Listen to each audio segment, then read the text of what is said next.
Pada minggu lalu kita sudah belajar mengenai materi kelangkaan ekonomi. Ada yang masih ingat materi kelangkaan ekonomi, definisinya seperti apa? Saya, Ibu. Ya, silakan Mbak Delva. Kelangkaan ekonomi itu ketidakseimbangan antara kebutuhan manusia dengan ketersediaan alat pemenuh kebutuhan saya. Baik, betul sekali Mbak Delva. Jadi pengertian dari kelangkaan ekonomi ini sama seperti gambar yang ada di layar saat ini. Itu bisa dilihat dari sebuah timbangan yang tidak seimbang. Sama seperti definisi dari kelangkaan ekonomi. Kelangkaan ekonomi adalah ketidakseimbangan dari alat pemenuh kebutuhan dan kebutuhan manusia, di mana kebutuhan manusia itu sangat banyak sedangkan alat pemenuh kebutuhannya itu terbatas. Baik. Untuk hari ini kita akan belajar mengenai materi baru. Kita akan belajar mengenai biaya peluang. Sebelumnya Ibu akan sampaikan tujuan pembelajarannya. Yang pertama itu ada memahami pengertian biaya peluang. Yang kedua ada mengidentifikasi ciri-ciri biaya peluang. Dan yang terakhir ada mengembangkan kemampuan berpikir kritis dalam mempertimbangkan sebuah pilihan. Nah, untuk materi biaya peluang sudah Ibu kirimkan ya hari Minggu kemarin. Apakah sudah dibaca semuanya? Sudah. Bagus. Sekarang Ibu minta kalian buat membayangkan. Bayangkan saat ini sedang jam istirahat, lalu kalian sedang berpikir nih, kegiatan apa sih yang kira-kira kita lakukan di waktu yang terbatas ini? Ada 3 pilihan nih. Yang pertama tidur di kelas, yang kedua jajan ke kantin, atau mainan HP. Di sini kira-kira siapa yang milih untuk tidur di kelas? Oh, tidak ada. Lalu siapa yang pergi ke kantin? Oke, semua pergi ke kantin. Lalu ada yang memilih untuk main HP. Ada juga yang main HP. Baik. Jadi dari sini kita tahu bahwa setiap yang kita lakukan itu kita pasti melakukan keputusan. Dan setiap keputusan pasti ada konsekuensinya. Dari 3 pilihan ini otomatis ada 2 pilihan yang tidak terpilih. Nah, untuk kedua pilihan yang tidak terpilih itu bisa dinamakan dengan biaya peluang. Jadi, biaya peluang atau opportunity cost adalah biaya yang timbul karena hilangnya kesempatan akibat dari pemenuhan suatu kebutuhan yang lain. Singkat cerita, biaya peluang itu timbul dari hal yang tidak kita pilih. Dengan kata lain, biaya peluang itu adalah kesempatan yang hilang. Jadi, di sini Ibu mau tanya, kalau misalnya dari yang tadi, misalnya kita memilih untuk mayoritas tadi memilih jajan ke kantin ya. Kalau kita memilih untuk jajan ke kantin, maka yang mana biaya peluangnya? Sepertinya kurang fokus ini. Ya, tepuk 1, tepuk 2, tepuk 3. Baik, Ibu jelaskan kembali ya. Jadi untuk biaya peluang ini adalah biaya yang timbul akibat hal yang tidak kita pilih. Kalau misalnya kita milih untuk tidur di kelas, maka biaya peluangnya adalah jajan ke kantin dan main HP. Karena kalau kita ada milih tidur, kita tidak bisa sekalian jajan ke kantin ataupun main HP. Sekarang kalau misalnya kita pilih main HP, biaya peluangnya yang mana? Tidur di kelas, jajan ke kantin. Bagus sekali. Lalu, kalau misalnya contoh lain, bayangkan kalian sedang ada di sebuah mall, lalu kalian melihat sebuah toko hoodie yang sedang tren saat ini. Di sebelah toko hoodie ada toko sepatu yang juga sedang tren saat ini. Lalu kalian hanya membawa uang terbatas, di mana kalian hanya bisa membeli satu barang saja. Kalau misalnya kita memilih untuk membeli hoodie, kira-kira biaya peluangnya yang mana? Sepatu, pinter, utang semuanya. Jadi di sini sudah mulai mengerti konsep biaya peluang ya anak-anak? Sudah. Lalu untuk ciri-ciri, apa aja sih ciri-ciri dari biaya peluang? Di materi yang sudah Ibu berikan minggu lalu, itu ada ciri-cirinya. Apa ada yang bisa bantu untuk menyebutkan? Ada 4 ciri-ciri. Baik, Mbak Resti. Yang pertama adalah tidak selalu bercukup uang. Yang kedua, memiliki berbagai kemungkinan. Yang ketiga, berdasarkan dari beberapa spekulasi. Dan yang keempat, berkaitan dengan kebutuhan sekunder atau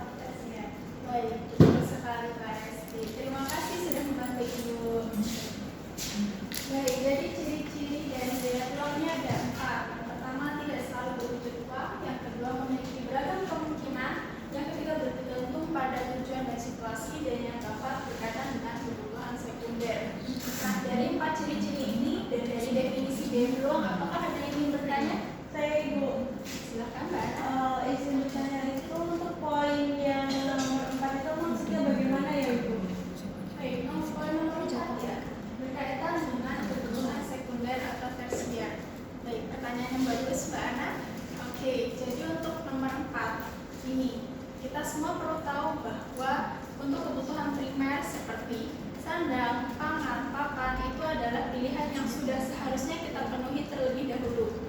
Kita tidak bisa punya uang yang terbatas untuk makan, tapi kita pilih untuk jalan-jalan. Itu tidak bisa. Nah, untuk hal-hal sekunder seperti liburan, hiburan, atau beli barang-barang mewah, disitulah biaya peluang itu muncul, di mana kita bisa memilih apakah kita milih untuk liburan ke Bali atau liburan ke Australia. Seperti itu. Apakah bisa dipahami, Mbak? Terima kasih. Baik, Ibu lanjutkan ya. Ada lagi yang bertanya? Sepertinya tidak. Sepertinya belum ada. Baik. Lalu apa sih hubungan antara biaya peluang dengan materi kelangkaan yang telah kita pelajari minggu lalu? Jadi anak-anak perlu kita pahami bersama bahwa kita ini memiliki sumber daya yang terbatas. Karena sumber daya yang terbatas itu kita harus membuat suatu pilihan. Dalam satu pilihan yang kita pilih itu pasti ada yang namanya biaya peluang. Jadi di sini dapat kita simpulkan bahwa biaya peluang adalah konsekuensi dari adanya kelangkaan.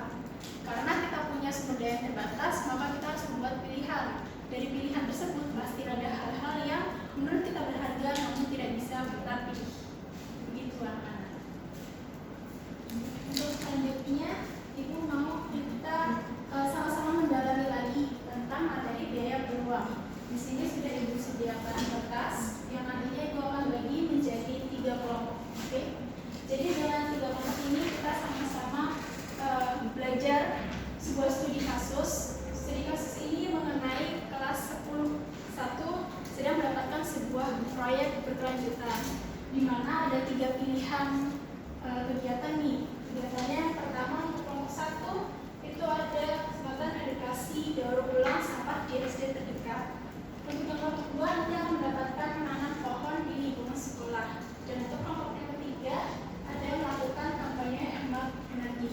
Tugas kalian adalah menganalisis keterbatasan sumber daya yang ada, lalu menjelaskan alasan dibalik pilihan kalian, lalu sebutkan biaya peluang, lalu terakhir dipresentasikan secara bersama-sama. Ada yang mau ditanyakan? Sudah. Baik, siapkan pulpen kalian. Nanti kalian jawabannya tulis di sini ya, anak-anak. Untuk kelompoknya sendiri sudah dibagikan tadi di grup chat. Silahkan untuk berkumpul dengan kelompoknya masing-masing.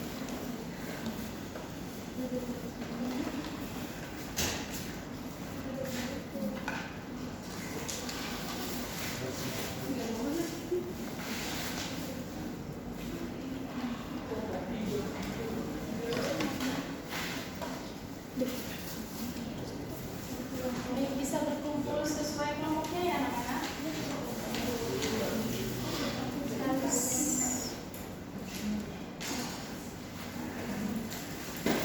Sini aja.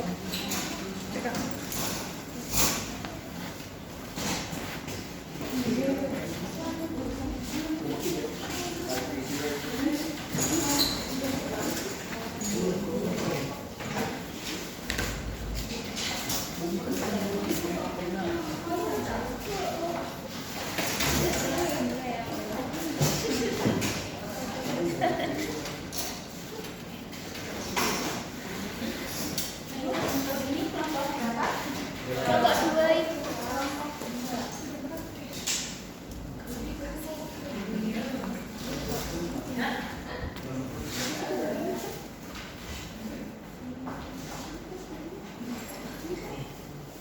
Kelompok berapa ini?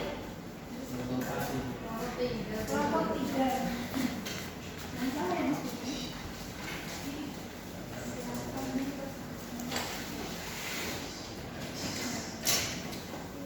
Berarti yang di belakang ini kelompok 1. Kelompok 1.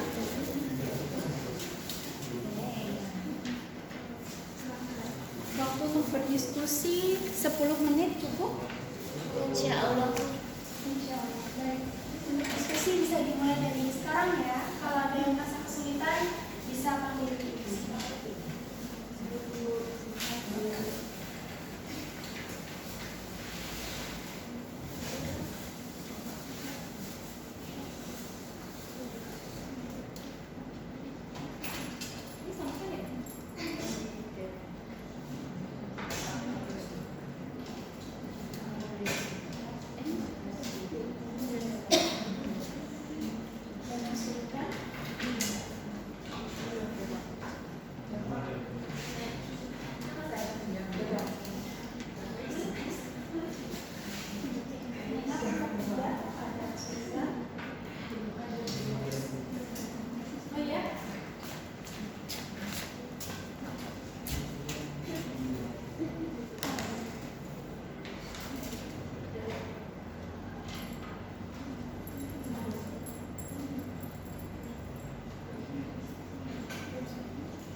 Ada yang merasa kesulitan?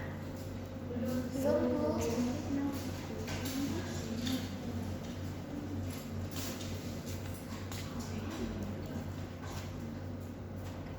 Nomor 1 aman?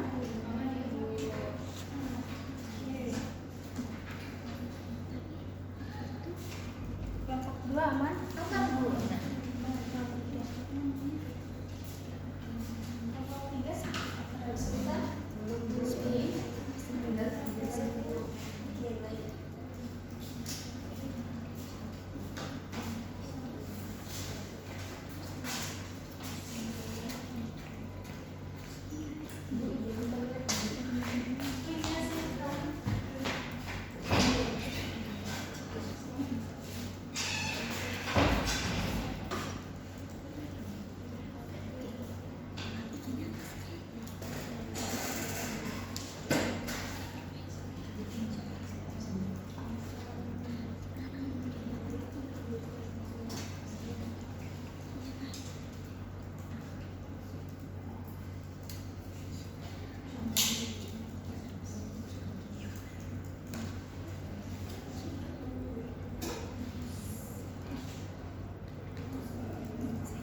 Waktunya 5 menit lagi ya.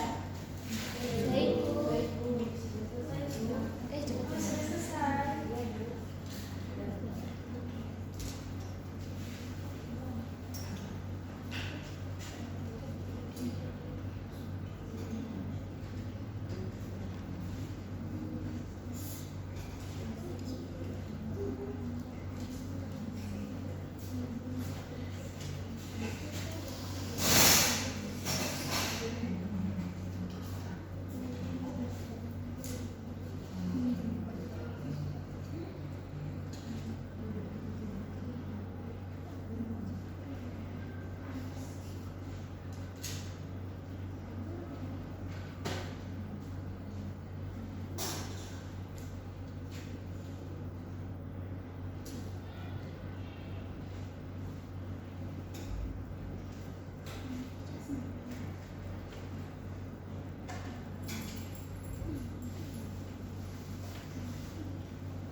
Baik, untuk waktunya sisa 1 menit lagi ya anak-anak.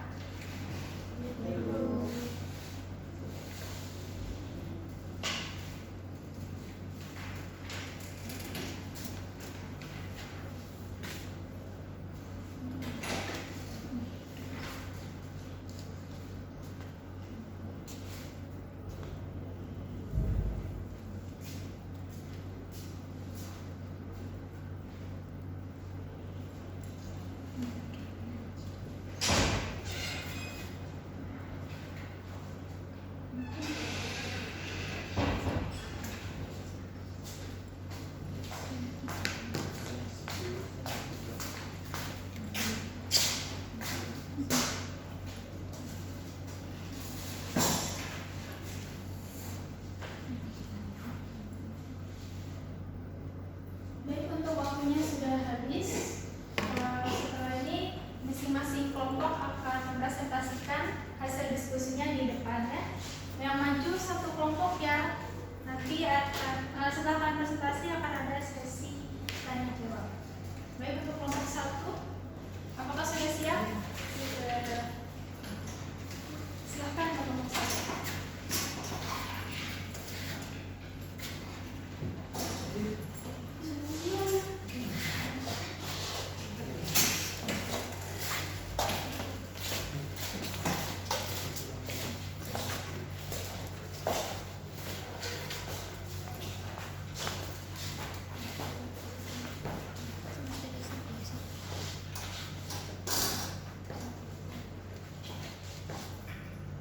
Sebelumnya, Assalamualaikum warahmatullahi wabarakatuh.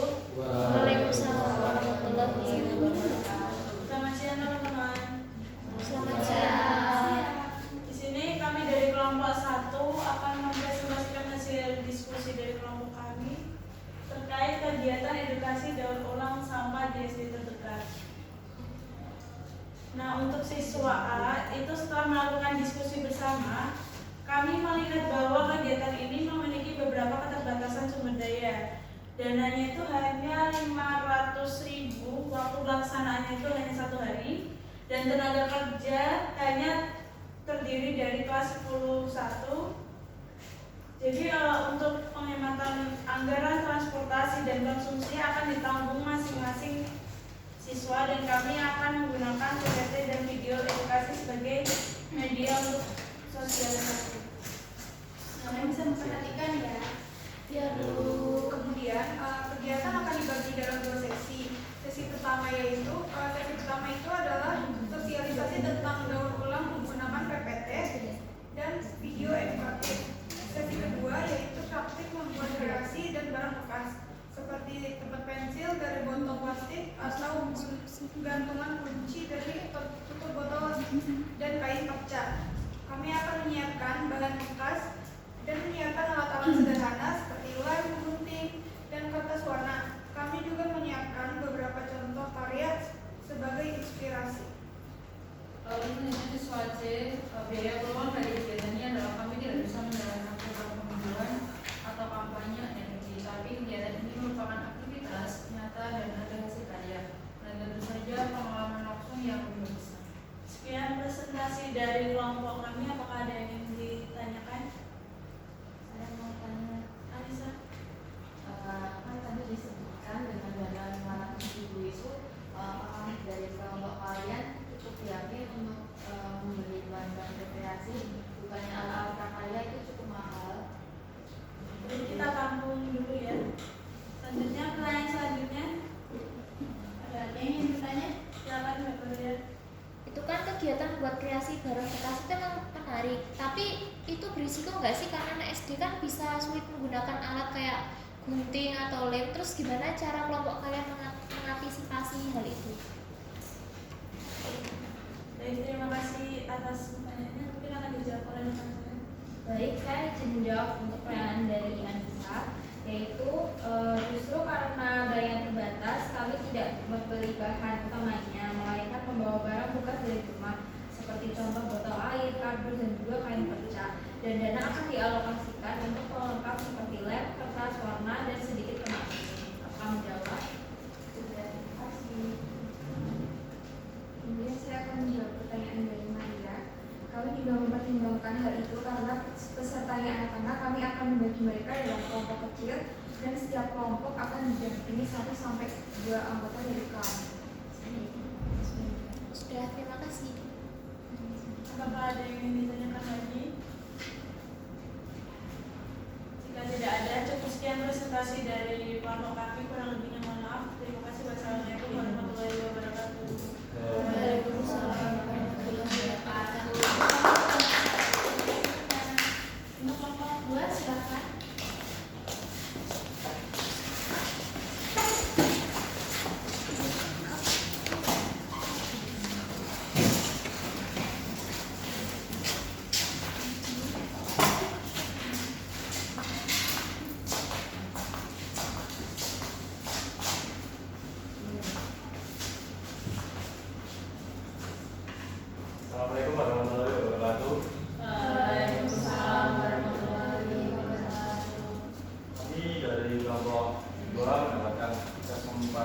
untuk melakukan menanam pohon di lingkungan sekolah. Dan dengan dukungan terbatas berupa dana 500.000, waktu pelaksanaan 1 hari, tenaga kerja hanya peserta didik kelas 11 dan peralatannya alat tulis, tiket kelas dan proyektor sekolah. Untuk siswa A, karena dananya terbatas 500.000, kami memilih pohon-pohon yang memberi keteduhan seperti drum besi kecil atau tanaman hias tahan panas seperti lidah mertua. Kami akan memanfaatkan lahan kosong di sekitar taman sekolah. Untuk peralatan seperti cangkul, kami akan meminjam dari sekolah atau membawa dari rumah. Untuk siswa B, kami akan menanam sekitar 10-12 bibit pohon sesuai dengan kondisi tanah. Rincian dana antara lain pembelian bibit pohon, pupuk, dan sisanya untuk cadangan keperluan tambahan. Kami juga akan menyiapkan label nama tanaman agar siswa lain bisa ikut merawat setelah kegiatan ini selesai. Kemudian untuk siswa C, biaya peluang dari kegiatan ini yang pertama, kami tidak bisa mengedukasi anak SD yang bisa memberi dampak sosial eksternal. Yang kedua, kami melewatkan peluang kampanye hemat energi yang bisa meningkatkan kesadaran internal warga sekolah. Tapi kami menilai bahwa menanam pohon memberi manfaat jangka panjang secara nyata. Contohnya udara bersih, lingkungan sejuk, dan estetika sekolah yang lebih baik.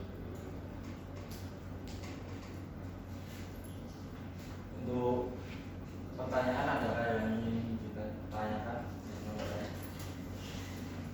Silakan atau yang ingin bertanya?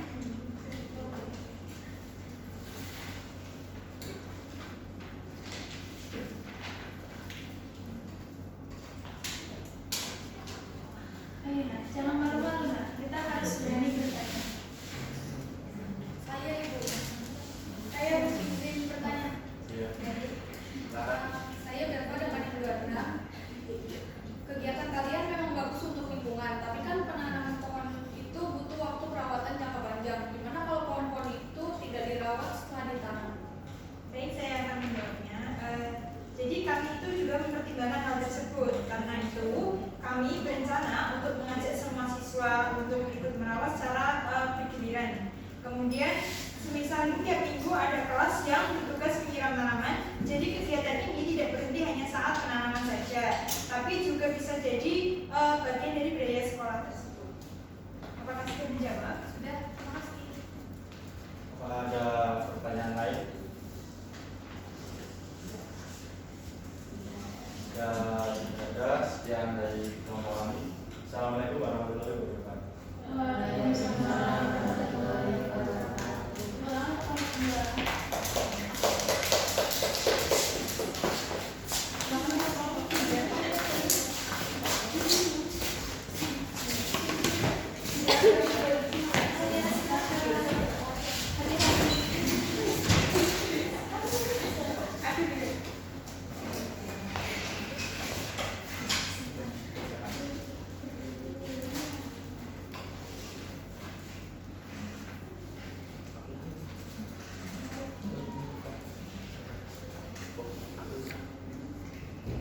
Baik, selamat siang semuanya. Kami dari kelompok 3 ini mempresentasikan tentang kelas 11 mendapatkan kesempatan untuk melakukan kampanye hemat energi di sekolah. Sekolah hanya memberikan dukungan terbatas berupa dana 500.000, waktu pelaksana 1 hari, tenaga kerja peserta didik 11, peralatan alat tulis, tiket kelas, dan proyektor sekolah. Nah, kami memahami keterbatasan yang dimiliki, jadi kami memutuskan untuk melakukan kampanye yang sederhana, yaitu melalui poster edukatif, presentasi interaktif, dan pengumuman audio selama 1 hari di lingkungan sekolah. Kami akan memanfaatkan alat sekolah yang tersedia seperti LCD proyektor dan stiker, serta menekan biaya dengan membuat poster secara digital. Kegiatan dimulai dengan pembukaan kampanye di aula atau lapangan. Dilanjutkan dengan presentasi interaktif singkat tentang pentingnya menghemat energi. Kami akan membagikan poster buatan kami di titik strategis sekolah seperti dekat saklar, kamar mandi, dan ruang kelas. Kami juga akan menyisipkan pesan hemat energi lewat pengumuman di stiker sekolah selama 1 hari. Selanjutnya untuk siswa C, kalau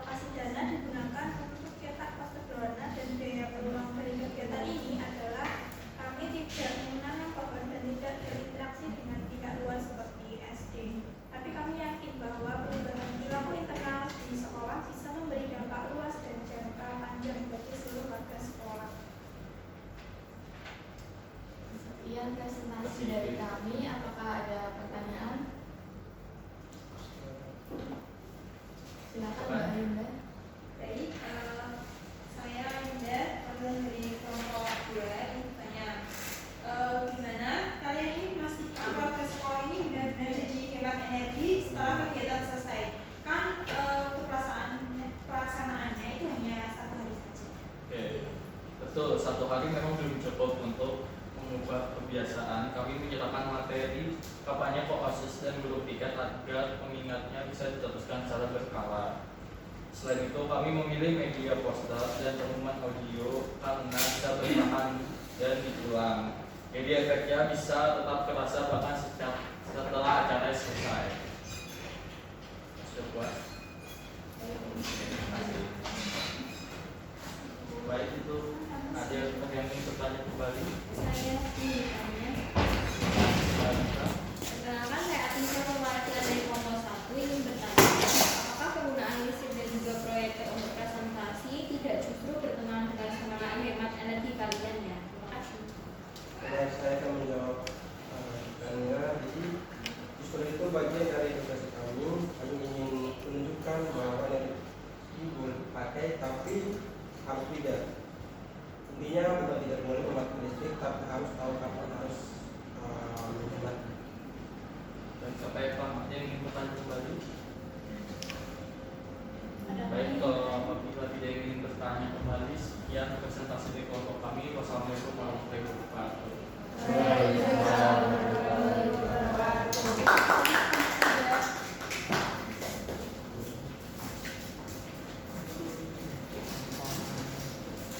Baik, terima kasih untuk presentasinya. Diskusinya sepertinya menarik sekali ya. Kalian bisa belajar banyak tentang ketika kalian sedang mengadakan suatu kegiatan dan juga kalian terbatas oleh uang, terbatas oleh waktu, kalian juga sepertinya sudah mampu untuk menentukan pilihan kalian. Baik, untuk materi hari ini mari kita review bersama. Hari ini kita sudah belajar apa aja nih? Ada yang bisa menyebutkan? Atau kita sebutkan bersama? Pengertian biaya peluang. Apa tadi pengertian biaya peluang?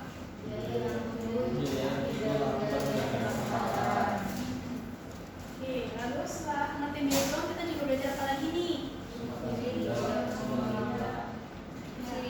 Ciri-ciri. Kita juga belajar tentang ciri-ciri. Ada berapa ciri-ciri biaya peluang? Ada 4. Apa saja? Tidak selalu berwujud uang, memiliki ragam kemungkinan, tergantung pada tujuan dari situasi, berkaitan dengan sekunder dan tersier. Betul. Dan yang terakhir kita sama-sama sudah belajar tentang bagaimana cara buat keputusan dalam dunia nyata. melakukan keputusan di dalam dunia nyata. Baik,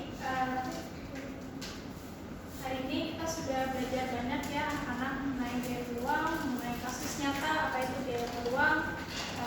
Sepertinya cukup sekian dari Ibu. Terima kasih anak-anak hebat, kalian luar biasa semuanya. Tepuk tangan buat kita semua. Oke, cukup sekian dari Ibu. Untuk minggu depan kita akan belajar mengenai materi produksi jasa dan barang. Sampai jumpa untuk pertemuan minggu depan. Wassalamualaikum warahmatullahi wabarakatuh.